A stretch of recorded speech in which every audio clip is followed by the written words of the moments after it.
Salve, salve, sejam bem-vindos, leitores e espectadores de O Antagonista. Eu sou Felipe Moura Brasil e hoje estou aqui com mais um convidado especial para uma entrevista no estúdio do site em São Paulo. É o deputado e pré-candidato à presidência da República, Jair Bolsonaro. Seja bem-vindo, Bolsonaro, é um prazer tê-lo com a gente. Obrigado pelo convite, eu espero poder ser útil para com essa gama de fãs que você tem, entre eles eu.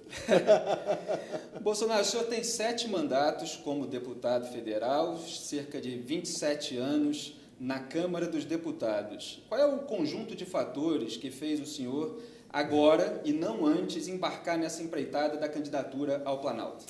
Ô Felipe, eu cansei da Câmara, né?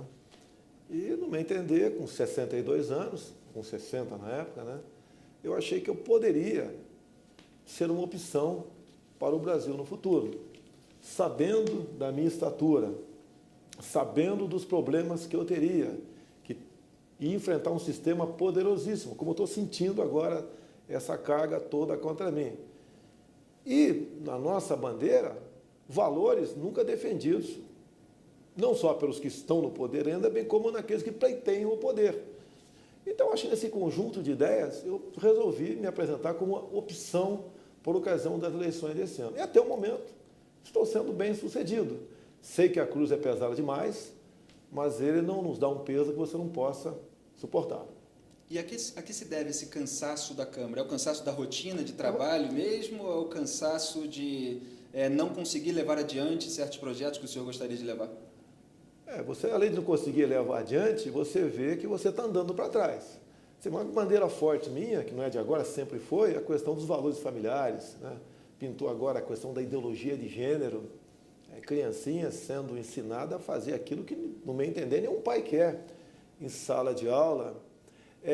Nós marchando cada vez mais para a esquerda, o nosso comércio sendo feito fora do Brasil pelo viés ideológico, a violência crescente, o pessoal achando que é falta de mais política de direitos humanos. Não é o contrário. É uma juventude se perdendo, na verdade, não se combate, no meu entender, as drogas com a devida eficiência, a não valorização do trabalho dos nossos policiais, civis e militares, um trabalho incessante, desgastando as Forças Armadas, porque nós, das Forças Armadas, somos o último obstáculo para o socialismo. E nesse mar de coisas erradas, alguém tem que buscar o ponto de inflexão. Eu tenho certeza, Felipe, já falei isso, fui criticado, tem muita gente melhor do que eu por aí. Mas entre os pré-candidatos que estão aí, não, eles são muito parecidos. E esse Titanic chamado Brasil, a continuar nas mãos dessas pessoas, o Brasil continuará afundando e é um preço que eu, você, todo mundo vai pagar. Em especial aqueles que não querem participar, que teimam em anular o voto e ficar à margem da política. Quando as pessoas de bem não querem decidir algo, as pessoas que não são de bem acabam decidindo por nós. E eu estou aí com uma opção. E tem dado certo até o momento, mesmo não acreditando em números e pesquisas no Brasil, em especial o Datafolha, ali nos dá em segundo lugar com o Lula presente e o primeiro bem tranquilo, sem o Lula presente. E a resistência dos adversários que o senhor atribui à dificuldade em aprovar projetos? Porque houve reportagens aí da imprensa dizendo que o senhor apresentou 171 projetos e só aprovou 2, mais a emenda do voto impresso. É isso mesmo? Olha só, quando um parlamentar em 4 anos consegue aprovar um projeto, ele é quase um herói, tem que ganhar uma medalha. Eu até ouvi outro dia você falando, a meu respeito, nas acusações, eu vi você falando, nós temos que botar parâmetros. Tem que botar quantos eu aprovei, o João, a Maria, o Joaquim, ver quantos cada um aprovou. E depois dar uma olhadinha no mérito do projeto também. Acredito eu que só no voto impresso é um tremendo de um trabalho que eu estou prestando à democracia, onde eu lamento a decisão recente da senhora Raquel Dodge, né, chefe lá da PGR, em provocar o Supremo Tribunal Federal para que o voto impresso deixe de ser aplicado por ocasião das eleições futuras. A Raquel Dodge teve uma posição contrária ao voto impresso, ela alegou que pode violar o sigilo do voto do eleitor. O que o senhor acha dessa posição? Não procede essa informação, né? Ela diz que coloca em xeque a confiabilidade do sistema eleitoral, muito pelo contrário. A população está mais do que ciente que com o voto impresso você vai ter a certeza, se você votar no João ou na Maria, o voto vai exatamente para aquela pessoa. Não procede essa afirmação, no meu entender, dela. Ela que arranja uns argumentos mais fortes para acabar com o voto impresso. Agora, você pode ver, se é tão confiável, se é tão bom assim, por que países como Estados Unidos, Coreia do Sul, Japão, não usa o mesmo sistema eleitoral? O meu sentimento, me desculpe aqui as autoridades envolvidas agora, mas é que o sistema elegerá quem bem entender por ocasião das eleições, que o jogo já está pronto com a data folha. Esse é o meu sentimento. E nós sabemos, né, no gramscismo, no marxismo, que quem ganha, quem elege não é quem vota, é quem conta os votos. E nós vimos há pouco tempo agora com Maduro na Venezuela, na questão do referendo lá, uma dedada lá do cara da equipe do Maduro, apareceu mais de 1 milhão de votos para a questão defendida pelo governo de situação, no caso o Maduro. E mais uma coisa, Felipe, em 2014, em dezembro, Dilma Rousseff esteve em Quito, no Equador. Entre outras decisões, eles resolveram criar, à época, uma unidade técnica eleitoral sul-americana. Descobriram que o caminho, a chave para o poder, são essas armas da democracia, e o caso aqui é a urna eletrônica Smartmatic. Uma das alegações da Procuradora-Geral da República, Raquel Dodge, é que em eventual problemas com a máquina, por exemplo, pode ter de haver uma intervenção humana e aí o sigilo do voto ia acabar revelado por quem fosse resolver esse problema na impressão. O senhor acha que é um risco menor em termos de você conseguir ter uma recontagem de votos? Quer dizer, vale a pena correr esse tipo de risco em nome da recontagem, da possibilidade da recontagem de votos para garantir que a apuração seja legítima? Eu sou do tempo do voto em papel. Eu até confesso para você, quando apareceu o voto eletrônico lá atrás, eu fui favorável, achei que era uma boa proposta. E depois entrou o fator humano. Tá? E no papel lá atrás você fazia a recontagem. Lógico, você poderia inserir voto na urna fraudado, poderia, mas o risco de fraude é infinitamente menor do que nós temos hoje em dia. Acabam as eleições e você não tem como se certificar, né, se aquela eleição foi legal ou não, tá? Porque o bacana da democracia é o teu voto contar, e o meu também. E não uma pessoa dentro lá do TSE, a gente não sabe lá como, né? De repente anuncia e está resolvido o assunto. Felipe, no Brasil, nós brasileiros desconfiamos de tudo. Por que não desconfiar do TSE? Porque o TSE tem que estar acima de qualquer suspeita. No meu entender, haverá uma participação popular, uma pressão junto ao Supremo, junto a demais órgãos aqui, para que o voto seja no papel. Eu mesmo bolei uma cédula de papel semelhante àquela no passado, não sei se você pegou esse tempo, onde você ia fazer o jogo da loteria esportiva, né, dos 13, do futebol, e você pegava uma maquininha e furava. Né? Eu tenho uma proposta semelhante daquela, igual o cartão, muitas vezes você faz em prova por aí, que você marca os números, é uma cédula bastante pequenininha, você marca e é contado uma maquininha do lado, tranquilo. Você pode contar até em forma visual. Então, temos como auditar as eleições. Quem não quer é o sistema do MDB. E sistema, entenda-se, PSDB, PT, PMDB, entidades, instituições, que para eles interessa qualquer um presidente, menos um tal de Jair Bolsonaro. Então, o senhor acha que o senhor seria o alvo prioritário caso algum candidato fosse prejudicado pelo sistema das urnas? Olha, eu estou sendo, segundo alguns, é um fenômeno. Não tenho nem partido ainda, não tenho fundo partidário, no futuro partido que eu devo ir, vou ter 10 segundos de televisão, não tem nenhum governador comigo, não tem ninguém comigo, eu tenho o povo comigo. E estou sendo um sucesso. Tá? Então, a preocupação deles é essa. Eu, sim, seria um outsider. E eu, sim, chegando lá, vou cumprir o prometido durante a campanha. Como, por exemplo, governabilidade. O que é governabilidade hoje em dia? É você chega lá, né, prometendo um montão de coisa, acabou as eleições, tu chama os líderes partidários mais importantes para um canto e loteia a máquina pública. Isso chama-se governabilidade. Isso não vai ter comigo. Eu, caso confirme minha candidatura, quando começar aí o período eleitoral, eu já vou ter meus 15, que não vai ter mais de 15 ministérios comigo, já identificado. E não aquela surpresa, acabou as eleições, PMDB, 3 ministérios são teus, DEM, 2, PSDB, 5, PX, 1.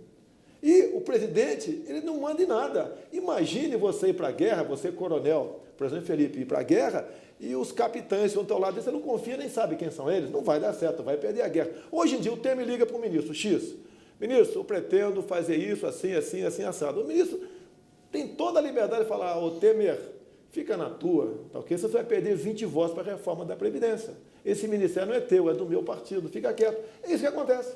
O senhor uma vez disse até, usou uma expressão forte, falou, eu não sou piranho, Sim, para mostrar que os políticos nem sequer procuravam o senhor, porque o senhor acredita que eles acham que não conseguiriam comprar o seu voto. Raríssimas vezes me procuraram para fazer negociata em Brasília, né? E fui perguntado agora de novo, há muito tempo não fui procurado, né? E eu falei, ó, eu não sou piranha para ser procurado, eu não tenho preço. E assim foi dada a minha resposta. E alguns até criticam, né, que de vez em quando eu sou humano igual a você. E o senhor acha que é possível governar assim, sem o toma lá da cá tradicional na política brasileira? Agora eu vou dar um checkmate em você, né? Todo mundo faz essa pergunta. Se não existir outra maneira, então a maneira que vamos continuar governando é assim. Petrobras, tal diretoria para você, a vice-diretorias da Caixa Econômica partir entre partidos, ministérios, e vai continuar essa bagunça que está aí. Então o sistema atual, dito democrático atual, é muito bom para a nata da política brasileira. Então o senhor assume as consequências, por exemplo, se o Congresso vir a depor o senhor no seu eventual governo, em função de o senhor não se render ao toma lá da cá.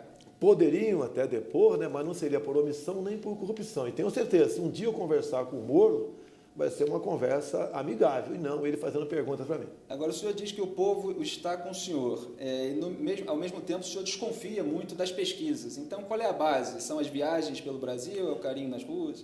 Se você sair comigo, dar uma volta aqui fora, tu vai ver. Assim, em qualquer lugar do Brasil. E as pesquisas agora colocam o senhor como segundo colocado, e com o Lula considerado inelegível, o senhor passa a liderança. Quer dizer, as pesquisas estão colocando o senhor numa posição muito boa. Não, não é muito boa, no meu entender, é muito melhor do que está aí. Eu não ouço falar o nome de outros candidatos, não ouço. Tá? E assim como, não é eu, os amigos que estão comigo, eu converso com eles, na tua comunidade, no teu prédio, né?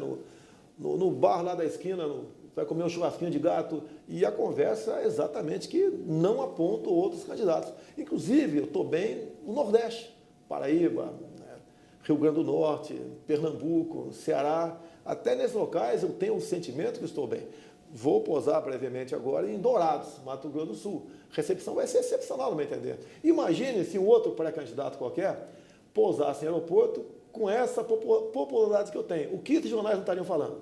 Né? Comigo não tem uma linha, você não vê uma linha. Globo, Folha, Estado de São Paulo, Correio Brasiliense, nada. Agora, os jornais locais, né?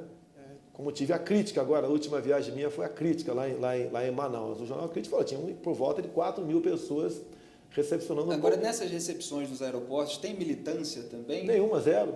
Eu só boto no Facebook, né?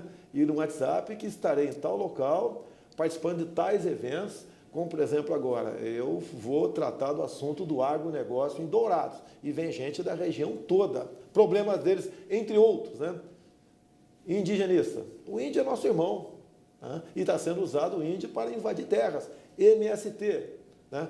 Nós estamos aqui importando arroz e milho, tá? Ali dos países outros do Cone Sul. Estamos importando bananas do Equador, andando 10.000 quilômetros pelo canal do Panamá. Estamos importando etanol dos Estados Unidos para o Rio Grande do Norte. Estamos indiretamente importando coco. Vem a pasta d'água de coco para nós, ela é reidratada aqui. Coco, lá no Nordeste, se cultiva muito isso aí, o produtor bota 10 centavos do coco na porta lá da tua chácara e ninguém quer comprar. Esse é o retrato do Brasil. Que país é esse que importa esse tipo de produto? Eu sou favorável ao livre mercado, com países livres, mas não essa forma de mercado. Então essas coisas a gente trata e busca, né, ouvindo a população, qual seria a solução. E o senhor é muito identificado com a pauta de segurança pública, que o senhor já afirmou várias vezes que é prioridade na sua campanha e no seu eventual governo, e agora os partidos estão fazendo pesquisas internas e estão percebendo que é uma prioridade da população brasileira também. Qual é o seu plano para o combate à criminalidade no Brasil, Bolsonaro? Estão acordando agora para essa pauta, né? Eu digo o seguinte, a violência se combate com energia ou com muito mais violência. Até vejo uma passagem rapidamente do Trump agora na sua análise de um ano de governo, rapidamente. Ele diz que a sua polícia de fronteira, né, tem vencido ali o combate na fronteira por ser mais forte do que o inimigo. O que o nosso policial civil e militar precisa no Brasil para vencer o inimigo? Ser mais forte. Não é apenas armamento e equipamento, é uma legislação que lhe dê retaguarda jurídica. Ele entrando em confronto, caso ele venha abater o inimigo, ele responde, mas não tem punição, como acontece nos Estados Unidos. O que os nossos policiais precisam, e nós também, como cidadão, é de retaguarda jurídica. Você sabe, Felipe, se alguém entrar na tua casa, caso você tenha uma arma legal, que é muito difícil, e você dá mais de 2 tiros no marginal, você vai responder por excesso de legítima defesa, como está respondendo, acredite, o cunhado da Ana Hickman. Então, essa forma de combater a segurança, no meu entender, você pode torná-la efetiva mexendo em 2, 3 artigos do Código Penal. E a política atual de desencarceramento, audiência de custódia, que não é lei, que é uma invenção do CNJ, essa questão do politicamente correto, direitos humanos, dá outra oportunidade para quem comete crime bárbaro. Logicamente que a violência tende a crescer. E o pessoal olha para mim como uma pessoa que quer resolver esse problema nessa base. Energia ou muito mais violência. E retaguarda jurídica para nós, cidadãos de bem, e para os agentes de segurança. Agora, essas propostas de retaguarda jurídica para os policiais, por exemplo, vêm muitos críticos e acusam o senhor de estar dando um passe livre para execuções, por exemplo. Qual é o limite disso? Porque há policiais que podem eventualmente errar e há policiais que são corruptos, que são criminosos. Quer dizer, isso existe no Brasil. Não digo que é uma porcentagem alta ou baixa, mas acontece e eles eventualmente são processados. Essas propostas não correm o risco de desandar nesse sentido? Eu quero dar o passe livre, usando a tua palavra, para o policial não morrer. E se ele tem uma arma na cintura, um fuzil no peito, o Estado que deu aquela arma para ele. E é para ser usada. Se não é para ser usada, vamos tirar a arma do policial. Daí ele chega com flores, lá no meio do tiroteio, é muito comum lá no Rio de Janeiro, né, e fala, olha, abaixe suas armas, vamos conversar pacificamente, buscar a solução. Não é por aí, não é por aí. Agora, quando eu falo o policial em operação, e aconteceu o embate, que geralmente é o contrário que a grande mídia divulga, eles são recebidos a tiro e é obrigado a atirar para não morrer. E daí quando morre um inocente, a gente não sabe de onde veio aquele tiro, mas a culpa em 99% dos casos cai no colo do policial. E ele tendo esse impedimento, ele tem muito mais medo do policial do capa preta do que de um cara com a ponto .50 em cima do morro. Esse é o nosso policial no Brasil, em especial lá no meu estado, Rio de Janeiro. Então, isso que eu quero dar, é carta branca para ele não morrer. E para esgotar essa pauta, Bolsonaro, peguei aqui uma declaração do Lula em dezembro, aqui no final do ano passado, que ele disse o seguinte, referindo-se ao senhor, mas ele tem aquela estratégia confessada por ele mesmo de não citar o nome de outro candidato que ele aprendeu com um dos marqueteiros dele, então ele fala do senhor como cidadão.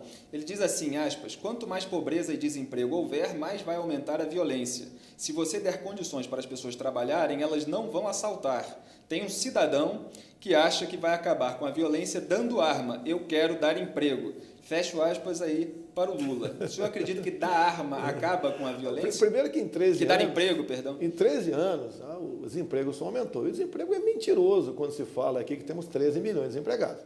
Você sabe que todo mundo que recebe Bolsa Família é tido como empregado. Aquele que não procura emprego também é tido como empregado. Okay? Então, no meu entender, você tem mais de 40 milhões de desempregados no Brasil.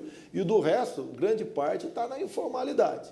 O emprego, ele tem razão, se você conseguir dar emprego à população, diminui a violência. No período militar, o próprio Lula dizia que naquele tempo a grande preocupação entre os empresários, né, é evitar perder um empregado, um funcionário teu, para a empresa do lado, que era praticamente o pleno emprego no Brasil. Colaborou em muito naquela oportunidade para diminuir o número da violência. Assim, que uma pessoa que está trabalhando, ela acorda cedo, chega em casa mais ou menos cansada, não vai para a rua. Ou não tem outras preocupações. Então, realmente, aí tem razão tocante a isso. Agora, a arma de fogo, quem mais pede para mim é exatamente o pobre. Porque ele não tem paz nem dentro da sua casa. E quem tirou a arma do povo foi o governo FHC e o Lula, na questão do Estatuto de Desarmamento, que inclusive não respeitaram o referendo, que o povo queria continuar comprando armas e munições, e o pessoal desbordou a decisão popular, ele não aceita a decisão popular, e praticamente impediu, né, por critérios subjetivos, um cidadão comprar arma. Então, o cidadão quer, no primeiro momento, é paz dentro de casa. E para você ter paz dentro de casa, você tem que ter uma arma de fogo. E vou mais além ainda. A questão do desarmamento, pregada pelo PT e PSDB, é uma forma de você pavimentar o caminho para a ditadura naquele país. Por quê? A arma de fogo, além, no meu entendimento, defender a tua vida, defende a liberdade de um povo. Fizeram o mesmo na Venezuela em 2012. Desarmaram a população, não tem reação. Olha o que está acontecendo naquele país. Agora, não que o pleno emprego acabe de vez com a violência. Tem muita gente que escolhe realmente o caminho do crime para levar mais vantagem ainda do que teria como salário no emprego formal. Aí é o que eu digo, cana para ele. Se na cadeia não está muito bom, eu sei que não está, né? Ele que optou ir para lá. Eu tenho muita pena dos pais, né? Dos nossos amigos que perdem parentes, né? Para essas pessoas. Essas pessoas sim estão sendo aí, no meu entender, sofrem, e não quem está dentro de uma cadeia. Agora, Bolsonaro, a gente está gravando essa entrevista aqui no dia 6 de fevereiro, está prevista para o dia 19 de fevereiro a votação da reforma da Previdência. O senhor tem feito algumas críticas ao texto da reforma da Previdência. Quais são elas e como será o seu voto? Primeiro que ninguém sabe qual é essa reforma que está, ela muda constantemente, né? O que nós temos que fazer uma reforma na Previdência Pública. Eu lembro que o meu pai, né, a molecada costumava mesmo, proibida, né, pegar uma canoa, atravessar o rio para pegar a jabuticaba da outra margem. Meus pais sempre diziam para a gente, se der água, não tente tirar água da canoa, né? Não, furar a canoa, reme para o barranco. É a mesma coisa. O que nós temos que acabar no primeiro momento? Com as incorporações que aí sim tem a origem dos super salários. Você, por exemplo, é empregado numa Câmara Municipal do Rio de Janeiro, ganha 10 mil por mês. Você pega um cargo de comissão de 12 mil. 8 anos depois você incorpora esses 12. Fica mais 8 nesse mesmo cargo de comissão. Mais 8 anos, então, você incorpora mais 12. 12, 24, com 10 mil de inicial, tu passa para 34 mil. Vamos acabar com as incorporações. A questão da idade. Quando o governo bota 65, você vai ver, poxa, muitos setores da sociedade não tem como trabalhar até não consegue fisicamente chegar lá. Então, no serviço público, hoje em dia você tem que ser 60 de idade 50 e 35 de contribuição, aumenta mais um em cada um. Vai paulatinamente resolvendo essa questão. Ataca a fraude, ataca os devedores, como a JBS Friboi, entre outros. Parte por aí. Se você paulatinamente, você tem que mudar uma solucionada isso aí. Agora, uma coisa mais importante, né, Felipe? Você pode ver, o governo toma medidas para aumentar dinheiro no caixa. Não é via aumento de impostos. Via desregulamentações, desburocratização, facilitando a vida do empreendedor. Hoje em dia tem muita gente, muito empresário, está indo para o Paraguai. Está muito mais vantajoso você abrir uma empresa lá do que aqui, dado a falta de burocracia lá, que isso é muito salutar para a nossa economia. E mais ainda, quando você fala, agora alguns já concordam comigo, né? Eu falava há mais de ano, que com violência não há economia. Você tem que combater a questão da violência para você ter economia. Eu não saio na Barra da Tijuca para comer uma pizza à noite com a minha família. Com medo da violência, preocupado com a violência. Sim. Em consequência, ano retrasado, 400 estabelecimentos comerciais fecharam só na Barra da Tijuca, em grande parte, questão da violência. Então, combatendo a violência, você tem até turismo no Brasil. Você tem locais no Brasil que são maravilhosos para o turismo. Por que você não vai? Medo da violência. E o país aqui devia, no meu entender, ter muita receita de turistas de fora do Brasil. O senhor vai votar contra ou a favor da reforma da Previdência? Essa aqui eu não voto favorável a ela. Não vota favorável? Não voto favorável a ela, que eu estou apresentando a minha proposta. Quer dizer, pode ainda haver discussão na Câmara e haver mudanças no texto e o senhor acabar votando a favor? Dificilmente, se mudar aquilo que encaixou. Eu já procurei líder do governo e dei essa proposta para ele, como estou dizendo aqui, incorporações, aumento um ano. Agora, você pode ver, o governo tem que tomar medidas para entrar dinheiro no Tesouro sem aumentar impostos. Essa é uma das preocupações que eu passei para o Paulo Guedes, que nós temos conversado bastante no tocante à economia.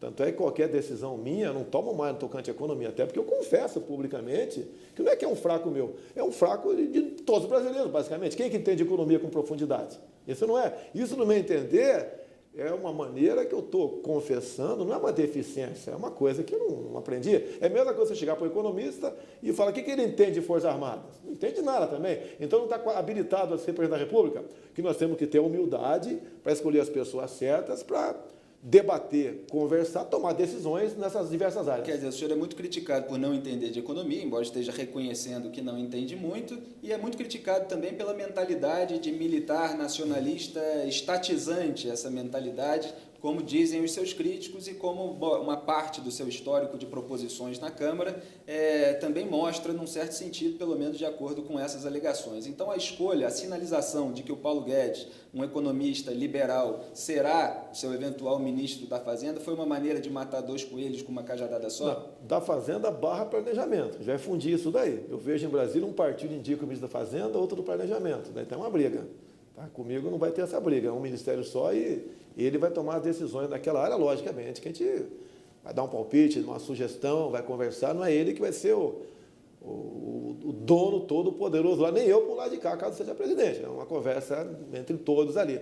Você pode ver, Fernando Henrique Cardoso não entendia de economia, e foi ministro da Economia. O presidente, ele Itamar Franco. Os assessores lá do FHC, que criaram o RV e o Plano Real, eram assessores, economistas, que já vinham de planos econômicos que tiveram sucesso no passado, e acabou dando certo. A Dilma Rousseff era a única economista dos últimos tempos, levou o Brasil onde estava. Até costumo brincar, né? Ainda bem que eu não entendo economia como esses caras. Olha onde esses caras tão entendidos de economia botaram o Brasil, tá? Lá embaixo. Mais uma coisa? Não, a escolha do Paulo Guedes é da mentalidade estatizante também. Não, esse ponto estatizante. Tentam me atacar. Tá? No período militar, sim, o Brasil foi estatizante. Até dou um exemplo. O nosso parque gerador de energia, Itaipu Binacional, teria como fazê-la com dinheiro privado? Alguém teria dinheiro para fazer aquilo? Aplicaria nisso? Não. Foi aqui a questão militar. E o militar conseguia manter os estatais funcionando, por quê? Raramente tinha pressão política para indicar padrinhados para lá. Tanto é que você vê, alguns falam, não se investigava. Mas pega os generais, presidente, vê se tem algum rico. Nenhum ficou rico. Até os seus ministros, né? Em grande parte, militares, não ficou rico também. Isso daí me ataco porque eu votei contra algumas propostas em 94. E pego, então, votações de 24 anos atrás, né? Que se tivesse dado errado, não estariam me criticando. Mas, como deu certo, me critico. E a gente evolui, né, Felipe? Quem não evolui? Exato, Bolsonaro. Eu vou lembrar uma dessas declarações que o senhor deu em 2005 no programa do Jô, criticando o Fernando Henrique Cardoso. O senhor disse: barbaridade é privatizar, por exemplo, a Vale do Rio Doce. Como ele fez, é privatizar telecomunicações, é entregar nossas reservas petrolíferas para o capital externo.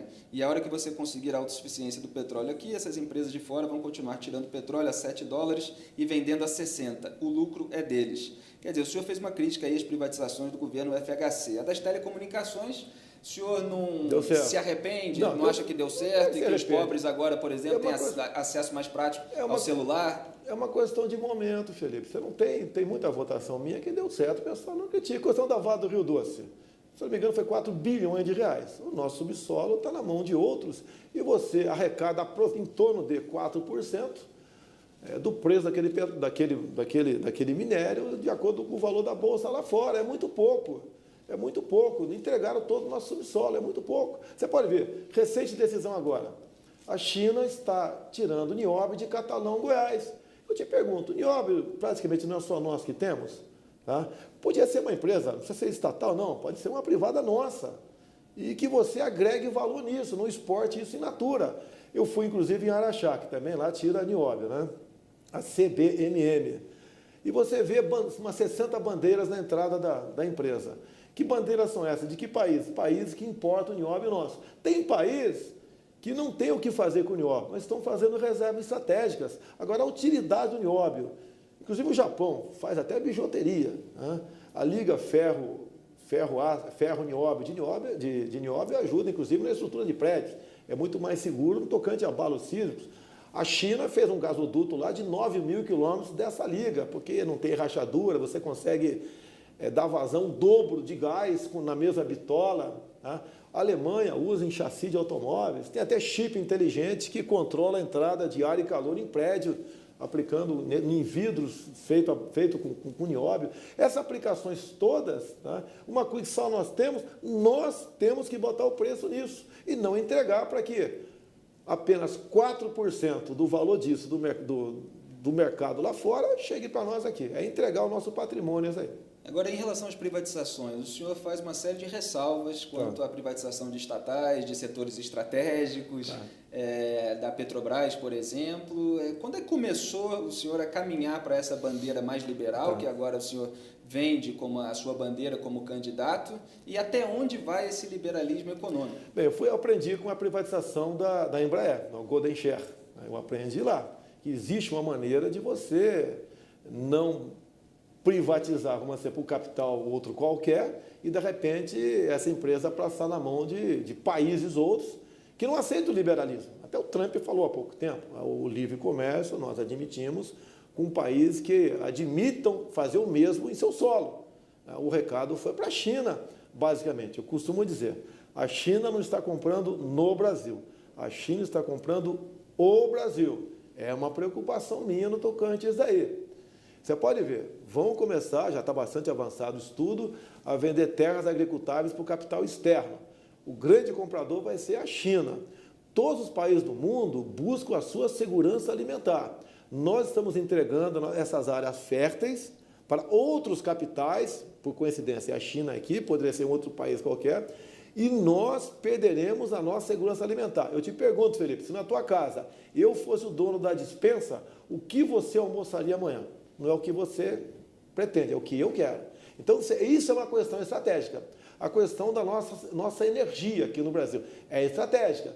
Pela Golden Share, você pode partir para isso. Simplesmente entregar para outro capital fora do Brasil, você tem que botar na mesa e estudar estratégica. E o Brasil não tem inteligência estratégica. Agora, quais estatais, por exemplo, poderiam ser privatizadas e quais poderiam ser extintas, como o senhor já defendeu também? Em torno de 150. Isso carece um estudo, foi recomendado a não citar A, B ou C, sem conhecer com mais profundidade, para não pegar a empresa X e dar pancada em mim. Como eu falei sobre a questão da saúde, né? Como é que você vai melhorar a questão da saúde? Perguntaram para mim. Daí eu ouvi o deputado Mandetta, que é médico de Mato Grosso do Sul, e deu uma sugestão. Ó, Bolsonaro, onde se mais gasta na saúde são aqui as UTIs. Como é que você evita que gente vá na UTI? Né? Com preventivo. Até a questão das grávidas, né? A esquerdalha desceu o cacete em mim, bateu até não querer mais. Mas realmente, né, o preventivo bucal evita o prematuro, que custa em média R$ 7,00 a diária de uma UTI. Porque você não tem como falar, vou dar mais dinheiro para a saúde se o Brasil está com déficit. Vai tirar da educação? Você vai tirar da onde? Vai botar na saúde. Então você tem que economizar. Economiza como? Com preventivo. É a questão até daquela parte da saúde que trata aí da saúde familiar. É você ter um programa agregando gente, formar educação física, tem muita gente que está desempregada por aí, não é tão simples as coisas, mas buscar o preventivo na questão, um grande problema que temos no Brasil, que é o quê? Sedentarismo e obesidade. Você pode evitar aí AVC, etc., e você vai gastar menos nessa área de UTI. É um exemplo que eu dei. O pessoal da petralhada desceu o cacete em mim, como se no tempo do PT a saúde fosse uma coisa que funcionava contento no Brasil. O senhor não está sedentário nesse período pré-campanha? Não, muito bem. Eu sou formado em Educação Física, por coincidência. Fui pentatleta das Forças Armadas por 4 anos. Por um tempo fui recordista da prova de 8.000 quilômetros, né, nessa modalidade. E estou rodando o Brasil todo. E, Bolsonaro, dessas cerca de 170 proposições que o senhor fez como deputado, mais de um terço, segundo reportagem da imprensa, procura atender interesses corporativos dos militares. O senhor é criticado também por causa disso, em função também de levantar agora a bandeira liberal que iria contra essas medidas tomadas pelo senhor, que buscam beneficiar alguns grupos em detrimento de todos os contribuintes. Como é que o senhor se defende e o senhor acredita que valeu a pena fazer essas propostas? Olha só, uma das propostas minhas. Os militares das Forças Armadas recebem até o 5º dia útil do mês subsequente. Já o pessoal do Legislativo e Judiciário, até o 2º dia útil, após o dia 20 do mesmo mês. Você não acha que está esquisito isso aí? Então tem proposta minha para... Não somos servidores públicos? Não, eu sei que nós somos, tem um nome diferente, mas como um todo, não somos servidores públicos, não temos uma mesma origem de recurso, não é a mesma origem nenhuma, por que não pagar no mesmo dia? Nós perdemos muito por ocasião do Plano Real, né, exatamente por causa disso. Nós, das Forças Armadas, que me fez votar contra o Plano Real na época, que o pessoal me critica, né? Foi exatamente porque quando foi feito aquele acerto, né? Quanto é que cada um vai receber de reajuste dia 1º de janeiro de 1º de março de 94, levando-se em conta a inflação de janeiro e fevereiro daqueles meses anteriores, que foi em torno de 97%. O pessoal do Legislativo e Judiciário teve um aumento muito maior, porque eles tinham, inclusive, uma antecipação mensal de 20%, quando a inflação ultrapassava esse valor, e tendo em vista eles receberem antes, o percentual, obviamente, foi maior para eles. E eu queria o mesmo tratamento para as Forças Armadas. Então, tinha projeto nesse sentido. Logicamente que foi derrotado. Agora, na Previdência, né? Até alguns querem que os militares das Forças Armadas entrem na Previdência e tenham o mesmo teto no final da carreira, em torno de R$ 5.500. Eu falei, olha, eu topo, mas vamos dar para o militar fundo de garantia, hora extra, adicional num turno, direito à greve. Pô, daí eles não querem. Peraí, você quer pagar a mesma coisa para trabalhos diferentes? E outra coisa, o militar não tem previdência, tem uma proteção social. Nós pagamos a nossa pensão militar. Qual país do mundo tem previdência militar? O militar está à disposição 24 horas por dia. Você toca a corneta aqui agora, o pessoal se reúne só quando acabar a missão hoje à meia-noite, ou a semana que vem, ou mês que vem, não vai ninguém para casa. Aí não tem hora extra, não tem ninguém vai reclamar de nada e vai se cumprir a missão. Você acha justo, no final da carreira, né? Você não pode, inclusive, ter outro emprego. No final da carreira, 30 ou 35 anos depois... Pergunta ali para o eleitor, o senhor acha justo? Não, tem, assim como eu digo na questão da reforma da Previdência, como é que você vai aposentar com 65 anos de idade um pedreiro, um ajudante de pedreiro? Ele não vai conseguir carregar tijolo nas costas com essa idade. Ele vai esperar, desempregado, completar a idade para se aposentar ganhando um salário mínimo. Isso não é justo. Claro. Só quis dizer que o senhor estava perguntando você, como se estivesse para mim, e a pergunta é para o cidadão comum que vai escolher o seu candidato. O senhor falou do Plano Real, que o senhor votou contra, sim, e acredito que o senhor também acredite que hoje deu certo. Sem problema. Deu certo. Agora, você pode ver, tanto é verdade os meus argumentos visando a minha classe, Forças Armadas, sim, eu era eleito e reeleito com voto de militares. Sim, ok? Tanto é verdade que você pode pegar um salário nosso e compara com o Legislativo e o Judiciário, nós estamos ganhando menos da metade para funções equivalentes. E nós trabalhamos, né, ou ficamos no quartel, o dobro do tempo dos outros. Nós não temos como programar nossas férias. Os outros lados têm. Um exemplo apenas. Mas o Plano Real, o Lula também foi contra o Plano Real. Eu lembrei disso porque também lembrei do caso, o senhor votou várias vezes com o governo do PT enquanto o senhor era deputado. A que se deve essa coincidência de votações? Procuro dizer que o PT votou comigo. É o contrário, é o contrário, tá ok? E quais eram essas pautas coincidentes? Foram várias pautas voltadas para com o servidor público. Eu tinha uma grande base eleitoral junto ao servidor público e eu não poderia votar contra eles. Hoje em dia, a gente reconhece que o grande problema da Previdência não é o servidor público do Executivo, a grande parte é legislativo e judiciário. Quer dizer, sempre houve uma preocupação, então, em manter a sua base eleitoral. Mas se eu sou eleito para defender tal setor da sociedade, não posso chegar lá e fazer exatamente o contrário. Se eu for eleito presidente, vai ser para defender o Brasil. Certo. Agora vamos passar para as polêmicas recentes envolvendo o senhor. Patrimônio, auxílio moradia e o caso da servidora. Vamos começar com qual? Vamos lá. Vamos começar com patrimônio. Vamos deixar a servidora por último. Então a Folha fez aquela reportagem mostrando que o senhor tem 13 imóveis, quer dizer, o senhor não, a sua família, o senhor criticou isso, essa junção dos seus filhos também, junto com o senhor, de pelo menos 500 milhões de reais. Então esses 13 imóveis... 500? 13 imóveis, 15, eu falei 500? Você falou 500. Perdão, 15 milhões de reais, esses 13 imóveis. Aí, já estava aumentando, não vai me criticar por causa disso, não. Mas é de toda a família. Agora, esse patrimônio é o que vale hoje ou é o quanto o senhor pagou por esses imóveis? Eles chutaram esses valores, tá? Não estão muito longe da realidade, mas chutaram esses valores aí. O que acontece? Nada contra investigar o patrimônio da família, mas tem que botar o Jair é isso, Flávio, Carlos e Eduardo é isso, separa. Juntaram e fala Bolsonaro como se fosse um ente só. Agora, eu venho sofrendo isso desde 2010, né? Dizendo que eu comprei imóvel com valor abaixo de mercado, e eu tenho uma casa de Angra, alguns falam que vale 10 milhões de reais, não é nem Angra, é Vila História de Mambucaba. Você no Google aqui, você tem uma fotografia daquela região pobre, não tem nenhuma autoridade lá, nem vereador tem lá, só eu, mas me dou muito bem com a população, não vou mais lá já há algum tempo, tá? Inclusive alguns falavam que valia até 10 milhões de reais a casa, eu fui lá, filmei, a Folha esteve lá, por coincidência, eu estava lá também, filmou a casa, não divulgaram a fotografia da casa. Agora, olha só, essa denúncia chegou em 2014 ao Ministério Público. Em 2015, o senhor Rodrigo Janot escreveu embaixo lá, escreveu na conclusão, que era compatível o valor dos meus imóveis. E não... Mas era de todos os imóveis ou era só da casa da Barra da Tijuca? Não, das duas casas da Barra da Tijuca. O que interessa é que outra é em Bento Ribeiro, se você for lá, tá, você vai ver a casa lá, não vão ver. Outra é Angra dos Reis, Angra não, Vila História de Mambucaba, que ninguém vê. Então são duas que têm um valor maior, outras têm valores menores, mas somando tudo dá 15 milhões. A minha mansão de Angra tem mais ou menos 25 anos. O preço que está lá embaixo é o preço que ficou ficou ali dito não nada da compra, porque eu fiz a casa depois, ela foi avaliada. Eu fiz uma casa, era um terreno baldio, fiz a casa. Então, eu nem sei contar de imposto de renda, em torno de 30, 40 mil reais.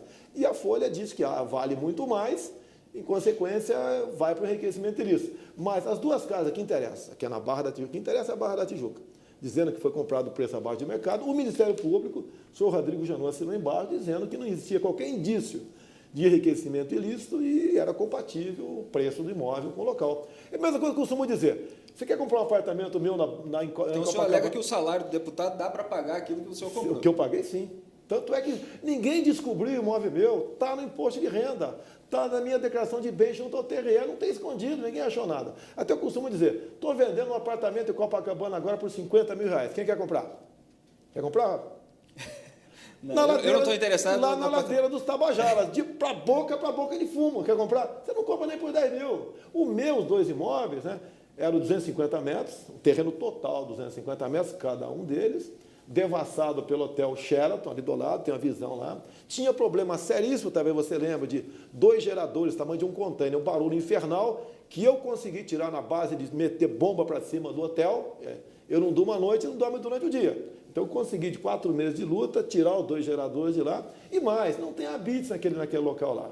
É um local que não tem habites. Lá está na prefeitura com um prédio, não tem prédio. Não é invasão também, não. Mas é um local, sim, para mim está excelente. Ainda mais para as minhas origens, né? É um lugar excelente. Mas não era o valor, como falaram na época, 5 milhões, 2009, que valia 5 milhões cada imóvel daquele. Não é verdade isso aí. Vizinho meu na frente agora, uma casa dupla, que equivale às 2 casas minhas, está sendo vendido por 4 milhões e 300. Se você oferecer 2 milhões de cada casa, você compra. Então, 2018, está valendo, estão oferecendo por 2 milhões cada casa. Em 2009, valia quanto? É só fazer a devida atualização, o boom na questão imobiliária que houve no Rio de Janeiro e as condições de cada casa. E o senhor, além de transferir votos que ajudaram certamente na eleição dos seus filhos, o senhor também contribuiu para a construção do patrimônio deles? Já ajudei sim, tá, no imposto de renda, até fiquei revoltado quando eu dei 100 mil reais para o meu filho, eu tive que pagar, se não me engano, 4%. É uma coisa incrível, Felipe, isso é um crime. Você quer doar um dinheiro para tua mãe, para o teu pai, para o teu filho, para o teu irmão, um dinheiro que você junta lá pagando impostos 1.000, ainda tem que pagar, se não me engano, 4% para a União. É um crime isso daí. E você pode ver, para a União interessa você não atualizar por um índice qualquer de inflação o valor do teu imóvel, que lá na frente, caso você queira vendê-lo, essa diferença da valorização tem um percentual que incide em cima disso e vai para o Tesouro. Você não pode fazer isso aí. É um crime isso aí também. E sobre patrimônio, o senhor tentou impugnar a pesquisa do Datafolha, eu estava procurando aqui nas minhas anotações, mas não achei agora, mas eu lembro de cabeça aquela pergunta que foi feita pelo Datafolha aos entrevistados, sobre se eles estavam cientes das denúncias relativas ao aumento do patrimônio do senhor durante o exercício da sua vida pública. E o TSE negou esse pedido. O que o senhor achou dessa decisão? O TSE não negou. Não negou? Não negou. Vou te explicar o que aconteceu. A Folha de São Paulo faz a matéria. O objetivo é me desgastar, na base da calúnia. Ignora o parecer do PGR que meus imóveis são legais. E daí na pergunta, diz que houve denúncia, é lógico, você é uma pessoa humilde. Vamos supor que seja perguntado. Eu não sei se a pergunta foi antes ou depois. Ô, seu Felipe, o senhor tem conhecimento das denúncias, do enriquecimento, né, do aumento do patrimônio do deputado, desde quando ele chegou na política? Você fica com a pulga atrás da orelha. Você começa, opa, se Bolsonaro é tão bandido quanto outros aí acusados de ter enriquecido ilicitamente. Essa foi a intenção. E nós tentamos impugnar a divulgação por causa dessa pergunta. Não fizeram a mesma pergunta por causa do Lula. Você já sabia que o Lula tinha sido condenado? Não. Agora, o TSE decidiu... E não houve denúncia, houve uma matéria da imprensa. Porque a matéria da imprensa muitas vezes é chamada de denúncia, mas obviamente a pergunta dá uma ambiguidade prejudicial à imagem do senhor. O que o TSE fez? Alegou que não tinha como julgar o mérito do que eu pedi, porque a pesquisa já havia sido divulgada no dia anterior. Então, perdeu a objetividade, é só isso. Acredito que se o TSE tivesse ali um pouco mais de zelo, né? Porque se fosse para o Lula, essa liminar seria rapidamente batido o martelo. Foi estranha essa alegação de que a pesquisa já saiu, então não tem que julgar, é só esperar sair e depois de alegar isso. Agora, nós ficamos sabendo 2 dias antes, fizemos o trabalho direitinho, alguns alegavam aí que eu estava contra a liberdade de expressão, não sei o quê, nada a ver. O senhor chegou a ser informado do resultado dessa Não, pesquisa? nós ficamos sabendo que ia, e daí fomos atrás e levantamos, tinha essa pergunta marota lá. E daí a própria Datafolha já diz, o Bolsonaro não cresce, já começa a cair. Ele vai derreter. E o auxílio moradia, Bolsonaro? O senhor parece que dessa leva que a imprensa tem feito agora sobre o auxílio moradia, que tem sido o tema do momento, o senhor foi o primeiro a ser denunciado, entre aspas, aí, como alvo, alguém que recebeu o auxílio moradia, mesmo tendo um apartamento. Fizeram depois sobre o Sérgio Moro essa mesma alegação, mas o senhor, como deputado, tendo um apartamento também próprio em Brasília. Como é que o senhor se defende dessa acusação? Bem, primeira coisa, eu te pergunto, algo ilegal no meu recebimento do auxílio moradia? Te pergunto, algo ilegal? A meu ver, não há ilegalidade. Aí tem a questão moral. Ato da mesa. Eu até pergunto para o pessoal da imprensa, né? Vamos discutir questão moral? Eu pergunto para a imprensa. Você recebe como pessoa jurídica ou pessoa física? A grande maioria é como pessoa jurídica, para fugir do imposto de renda. Aí isso não é ilegal, mas é imoral. Mas eu não acho que é imoral. Olha só. Ato da mesa. Você pode pegar um apartamento da Câmara, em torno que vale um pouco mais de 200 metros quadrados, muitos têm hidromassagem, mordomia, segurança, tá ok? E o custo final está em torno de 20 mil por mês, custo final, ok? Ou você vai para um hotel e apresenta notas fiscais, né? Até 6 mil reais a Câmara te ressarce, até 6 mil reais por mês. E último caso, no ato da mesa. Ninguém apresenta nada e a Câmara me paga descontando 27,5% de imposto de renda. E eu recebo isso daí. Agora, ou dá para todo mundo ou não dá para ninguém. Agora, o meu apartamento em Brasília, eu comprei na planta, lá atrás, porque eu queria um imóvel. Meu apartamento tem 70 metros quadrados. Pretendo, não decidi ainda, pretendo, ao chegar do fim do recesso, querer um apartamento. Vou dar um prejuízo para a Câmara de 20 mil reais. Em vez de 3 mil reais. Agora, não tem ilegalidade em cima disso daí.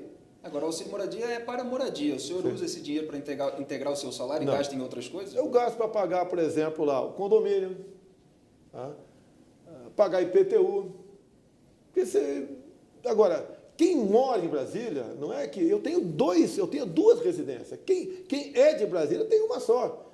Acabou o expediente, ele vai para a casa dele. Eu não, eu tenho despesa. Eu tenho essa despesa em Brasília. Agora, eu não posso abrir mão. Ganho muito bem, tenho muitos outros privilégios, tá ok? Mas eu não achei nada ilegal nisso, então eu recebo auxílio moradia. Como alguns criticam, por exemplo, no Cotão, eu recebo passagem aérea. Muita gente acha que é imoral receber passagem aérea também.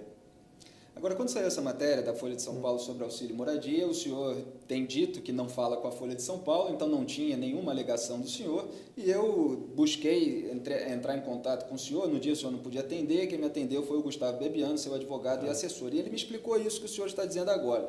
Quer dizer, ele usa o dinheiro do auxílio moradia para pagar as despesas com um apartamento próprio, com aluguel, com IPTU, etc. Mas veio a repórter da Folha de São Paulo, lá naquele encontro fortuito na rua, em Angra dos Reis, não foi isso? Foi. Fez uma pergunta nesse sentido, o embate ali estava acalorado, porque o senhor não se dá bem com a Folha de São Paulo, e o senhor deu aquela resposta de que usava o auxílio moradia para comer gente. Deu uma canelada. Deu uma canelada. Por que o senhor fez isso? Daí eu perguntei, está contente com a resposta? Eu podia mandá-lo para a ponta da praia. Eu sou ser humano, eu também tenho meu momento de explosão. Eu não admito ser acusado de corrupto, como ela estava me acusando ali. Daí eu dei essa resposta mal criada para ela. Assim, não daria de cabeça fria. Mas eu sou um ser humano como outro qualquer que está nos assistindo aqui. E está faltando mais um ainda, hein? Questão da... Não, tá, mas vamos ficar nisso aqui. O senhor percebe que essa alegação de que usava o auxílio moradia, que é um gasto público... Não, negativo, eu não fazia isso. Ela deu margem até interpretações de prostituição. A resposta foi para a dupla de repórteres ali. Daí o pessoal deitaram e rolaram em cima de mim. Mas aí, como aquela resposta para aquela deputada lá, né? Você não merece ser estuprada. Mas o que o senhor quis dizer indiretamente, então, é só que o senhor gasta o auxílio moradia com as despesas do apartamento, onde o senhor, quando era solteiro, poderia fazer o que bem entendesse. Não fazia isso. Porque a única coisa que eu não fazia era isso daí. Mas a resposta foi mal criada, não pretendia ofender ninguém.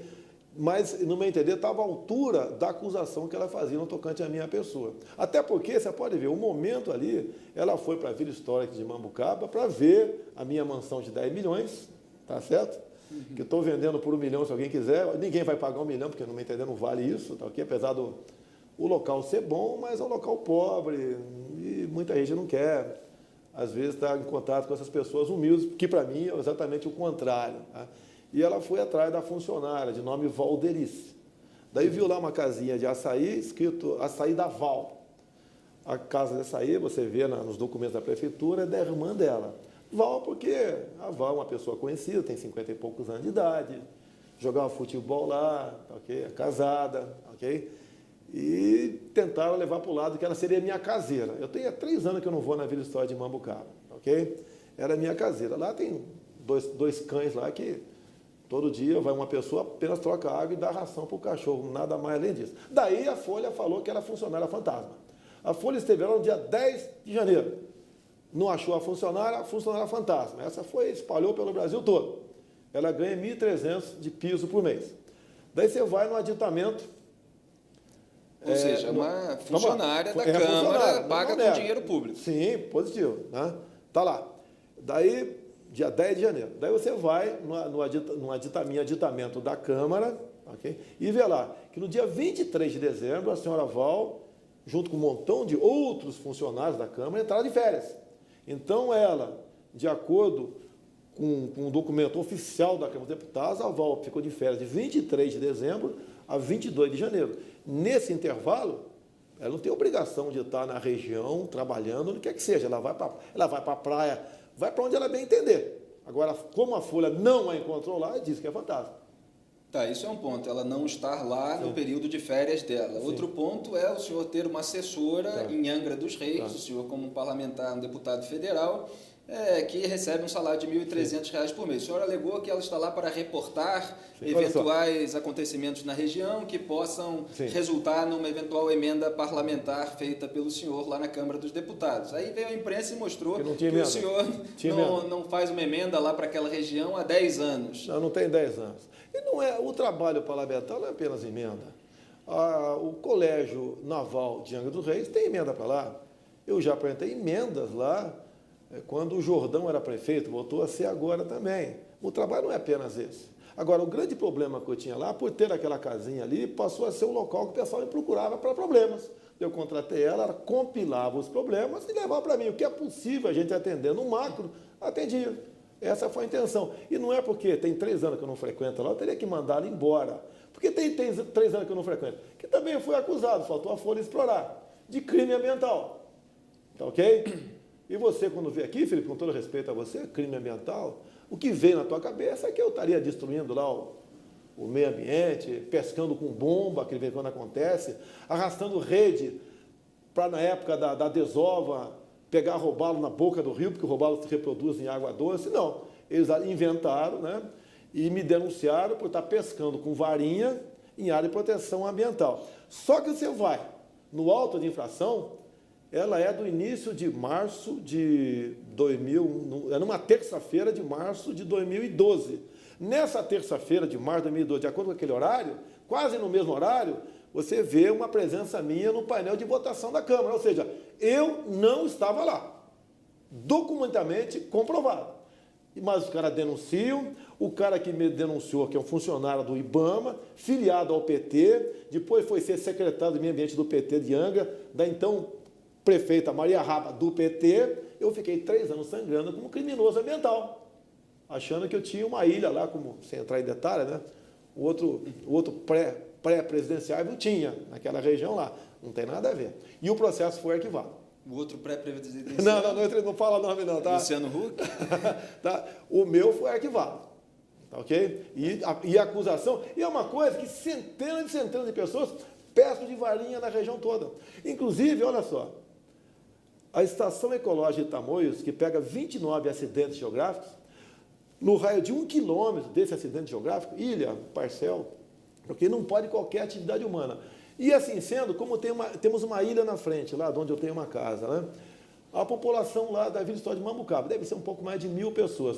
Pela lei, não pode frequentar a praia, porque a praia está dentro do limite de 1 quilômetro da ilha da frente. E outra coisa gravíssima, se eu for presidente, eu desmarco essa Estação Ecológica de Tamoios. Ali teremos um grande polo turístico, para que não só o Rio, o Brasil fature bilhões de reais por ano com turismo. Agora, voltando para os assessores, Bolsonaro, o senhor tem outros assessores espalhados pelo estado do Rio de Janeiro? É comum que os deputados tenham assessores espalhados pelo seu estado para reportar esse tipo de informação? Eu posso ter assessores no DF e no estado do Rio de Janeiro. Tem em alguns municípios, tem assessor meu também, sim.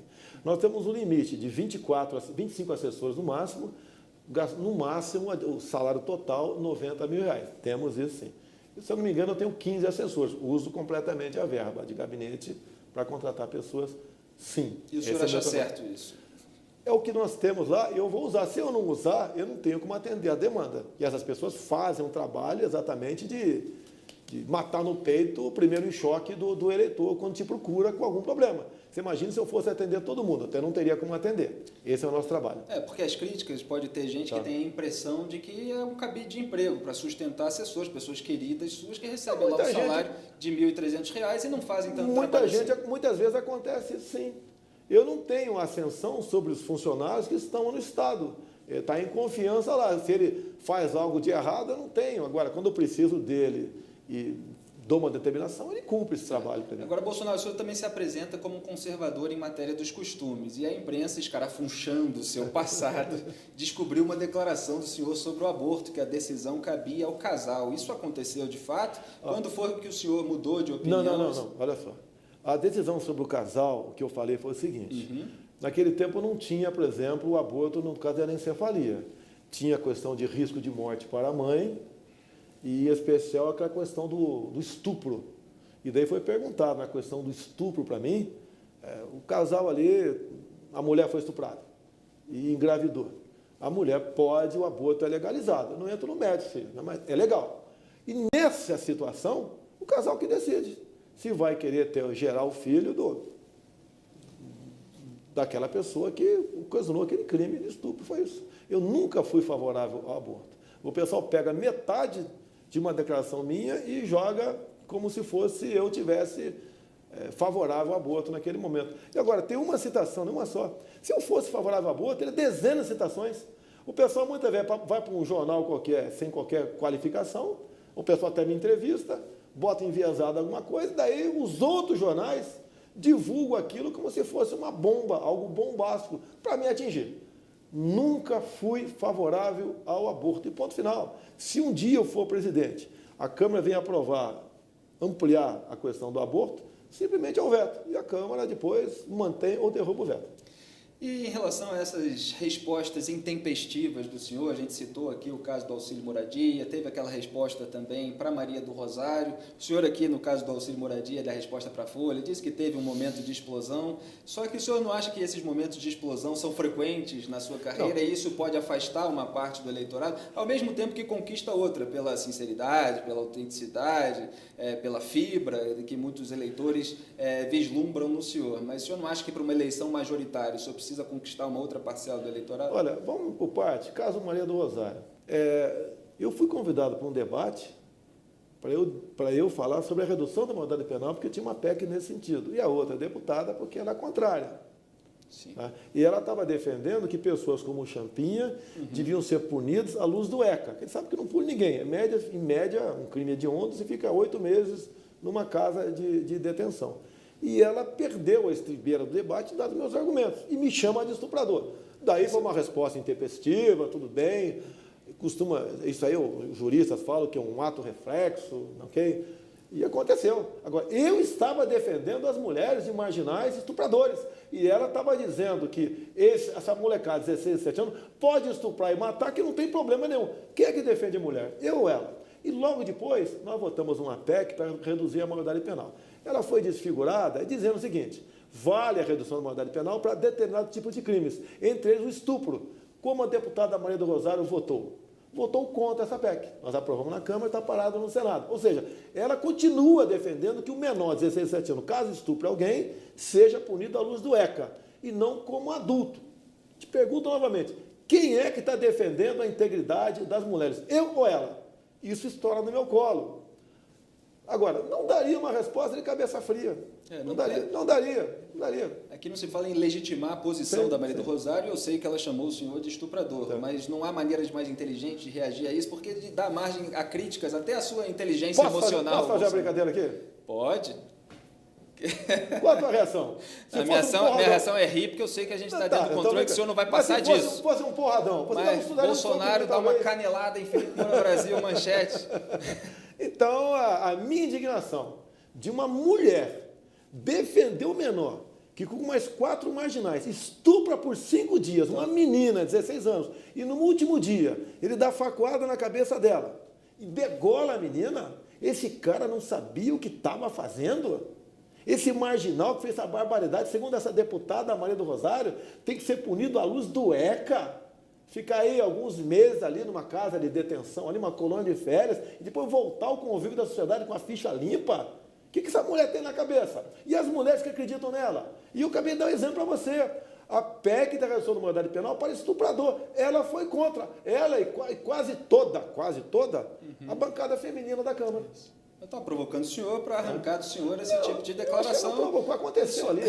Tudo bem, deu uma canelada. Tanto é que sou réu no Supremo. Quer dizer, o senhor acha que a sua indignação foi legítima naquele momento, o senhor estava defendendo as mulheres. Agora eu ia fazer uma outra pergunta nesse sentido. Nós temos imunidade para falar quaisquer palavras. Está lá no artigo 53 da Constituição. Exatamente. E a denúncia foi da Ela Vieco, a subprocuradora-geral da República, que foi flagrada lá em Portugal num ato petista com uma bandeira fora Temer antes da delação da JBS e foi recebida pelo STF, que ainda vai julgar, analisar o caso. E outra coisa, a Ela Vieco estava rezando na cartilha do PT, tu lembra daquela grande reunião que teve na Bahia, se não me engano, em 2015, sim, caderno de tese do PT, está lá escrito lá num dos artigos, devemos buscar apoio de movimentos sociais para caçar o mandato do deputado Jair Bolsonaro.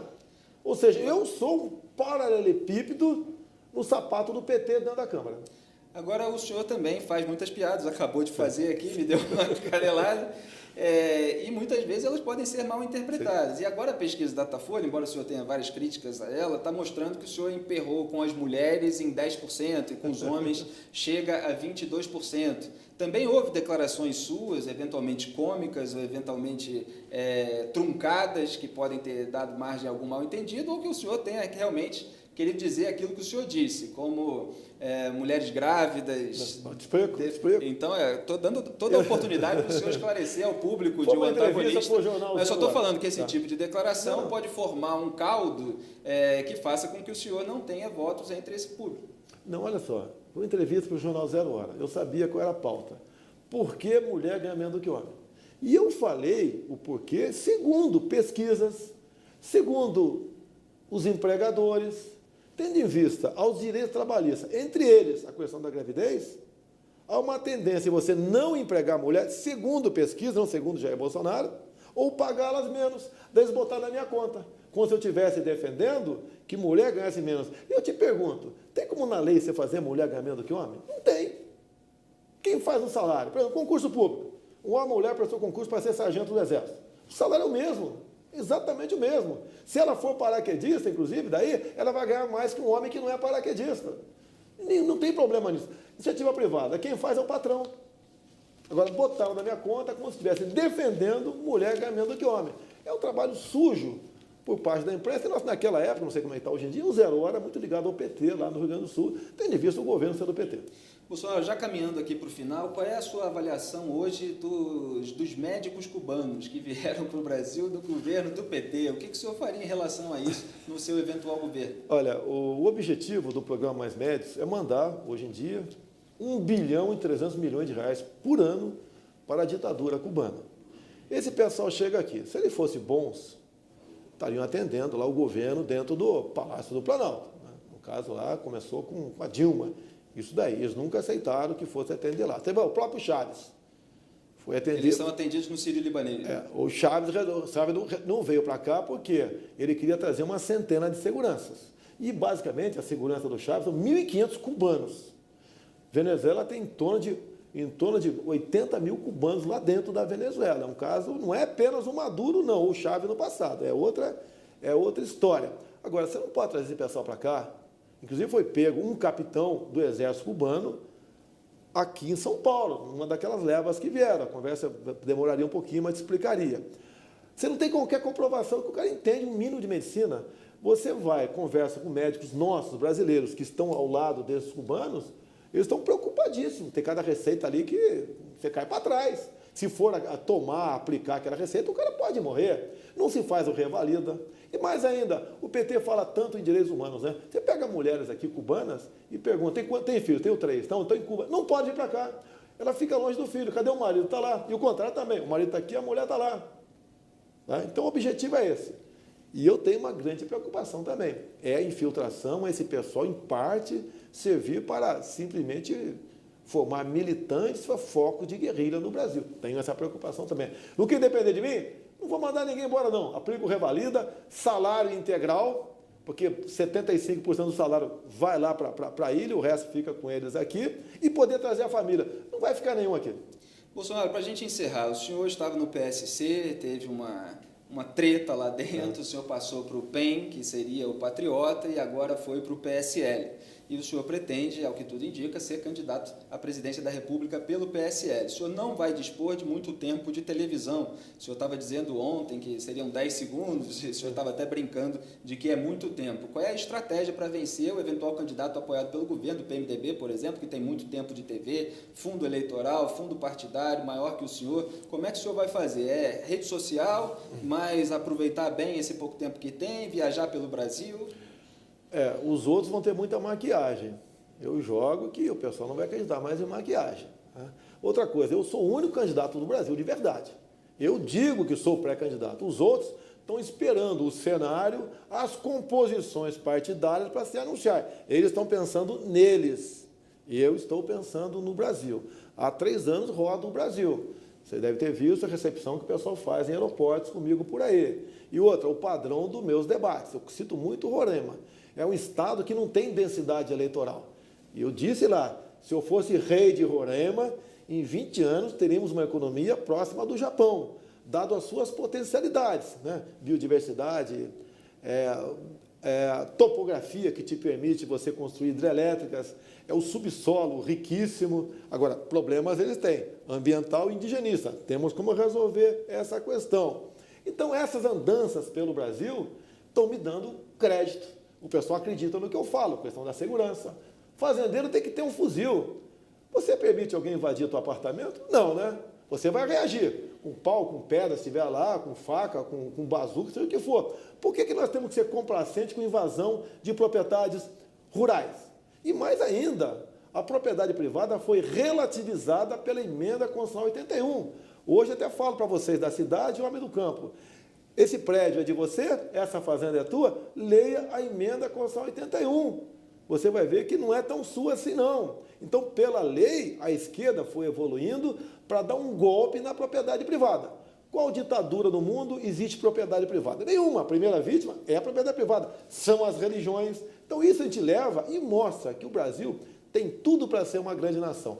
E mostrando, o pessoal acredita na gente. Bolsonaro, o senhor falou que são 40 milhões de desempregados no Brasil, porque o senhor aumenta aí o pessoal do Bolsa Família, que é contado como se fosse empregado. Então, vamos fingir que é um debate eleitoral aqui. O senhor tem 30 segundos para falar para o cidadão brasileiro desempregado como é que vai ficar a vida dele no seu eventual governo para a gente encerrar. Nós temos que desregulamentar muita coisa no Brasil. Temos que desburocratizar.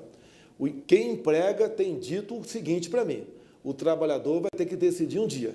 Quem emprega tem dito o seguinte: menos direito e mais emprego, ou todos os direitos de desemprego. Isso, né, quem vai decidir não vai ser eu, vai ser o trabalhador brasileiro. Você acha que o empresário está certo ou não? Como teu irmão, teu parente, teu amigo foi trabalhar nos Estados Unidos, lá não tem direito trabalhista nenhum. Por que não quer voltar mais para cá? Devemos buscar isso? Ou continuar morrendo aqui, né, num mar fictício, de que está tudo bem no tocante aos direitos, mas na verdade não está.